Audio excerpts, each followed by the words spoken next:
बिस्मिल्लाहिर्रहमानिर्रहीम। अस्सलामुअलैकुम नाज़रीन इकराम, अमेरिका और यूरोपीय यूनियन के मुस्लिम मुल्क तुर्की पर हमले जारी। अमेरिका ने इंतहाई कदम उठाते हुए तुर्की पर नई तिजारती पाबंदियां आयद कर दी। तुर्की ने रूस से S-400 खरीद कर अमरीकी सिक्योरिटी को खतरे से दो चार कर दिया। तुर्की ने अमेरिका को मुनासिब वक्त पर जवाब देने का ऐलान कर दिया। रूस ने अमरीकी फैसले की मजम्मत करते हुए इसे मुतकब्बिराना रवैया करार दे दिया। तुर्की के इस इंतहाई कदम के बाद तुर्की, चीन, रूस और पाकिस्तान का नया ब्लॉक सामने आ गया।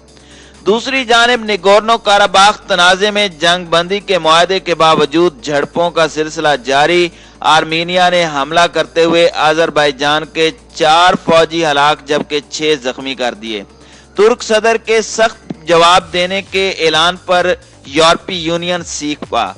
क्या तुर्क सदर रजब तैयब एर्दोगान को रास्ते से हटाने का अमरीकी और यूरोपीय यूनियन ने फैसला कर लिया है? क्या निगोर्नो काराबाख के बाद तुर्की का अगला हदफ कश्मीर है?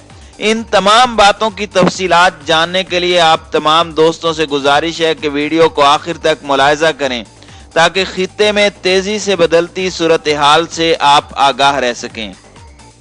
नाज़रीन इकराम, अमेरिका ने अपने एक नेटो इत्तेहादी तुर्की पर नई तिजारती पाबंदियां आयद कर दी हैं। इसकी वजह तुर्की की जानिब से रूसी साख्ता दिफाई मिसाइल सिस्टम की तैनाती बताई गई है जो तुर्की ने गुज़श्ता बरस खरीदा था। अमेरिका का कहना है कि रूस का जमीन से फिजा में फायर करने वाला मिसाइल सिस्टम S-400 नेटो की टेक्नोलॉजी के साथ मुताबिकत नहीं रखता और ये यूरोपीय अटलांटिक यानी बहरे ओकियानूस इत्तेहाद के लिए बायसे खतरा है। पीर को अमरीकी वजीर खारजा की जानिब से तिजारती पाबंदियां आयद करके तुर्की में हथियारों की खरीदारी के महकमे को हदफ बनाया गया है। तुर्की और रूस में हुक्काम ने इस इकदाम की सख्त मजम्मत की है। अमेरिका पहले ही तुर्की को अपने F-35 फाइटर जेट प्रोग्राम से बाहर निकाल चुका है। इसकी वजह भी तुर्की की जानिब से रूसी साख्ता मिसाइल सिस्टम की खरीदारी बताई जाती है। अमरीकी वजीर खारजा माइक पोम्पियो ने एक बयान में कहा है कि अमेरिका ने तुर्की को आला सतह पर मुतअद्दिद बार बताया है कि S-400 की खरीदारी अमेरिका फौजी टेक्नोलॉजी और दस्तों की सिक्योरिटी को खतरे में डाल सकती है और इससे रूसी दिफाई महकमे के पास काफी फंडिंग जमा हो जाएंगी। इससे रूस तुर्क मुसल्लह अफवाज और दिफाई सनत तक रसाई हासिल कर लेगा।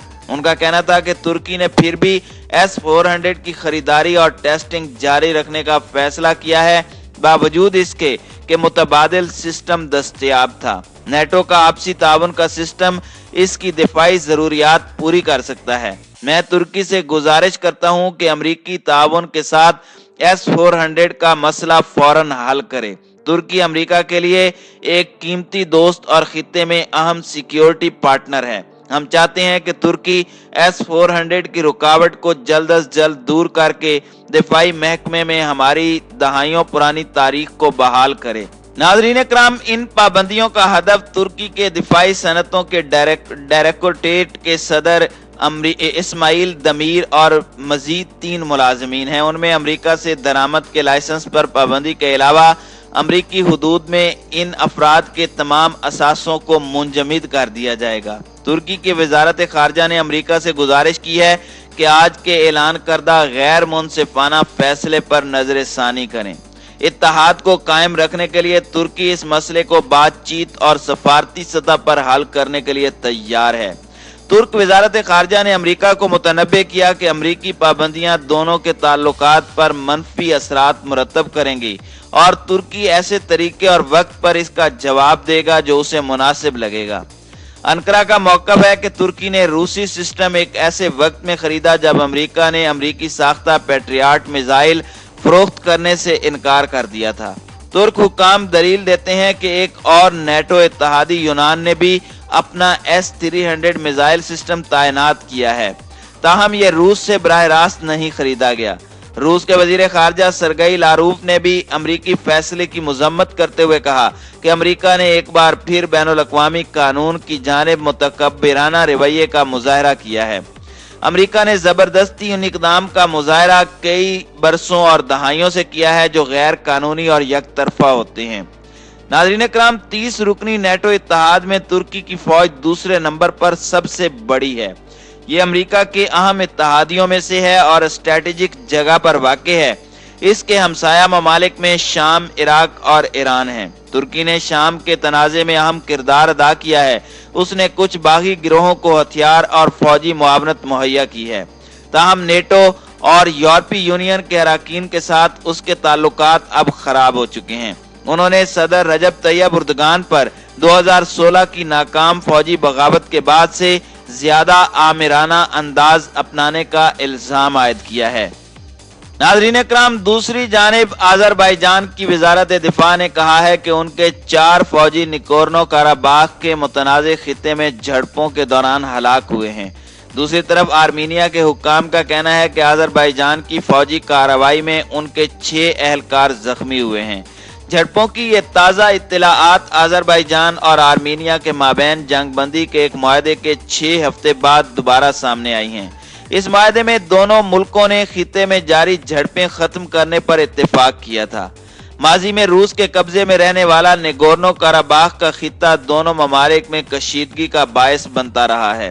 روس کی ثالثی میں آرمینیا اور آذربائیجان نے علاقے میں امن قائم کرنے کا اعلان کیا تھا، لیکن اس دوران کئی بار جھڑپوں کی خبریں سامنے آتی رہیں۔ 9 نومبر کو آرمینیا اور آذربائیجان نے روس کی ثالثی میں نگورنو قراباخ کے متنازع حصے پر فوجی کارروائی کے خاتمے کے لیے امن معاہدے پر دستخط کیے تھے۔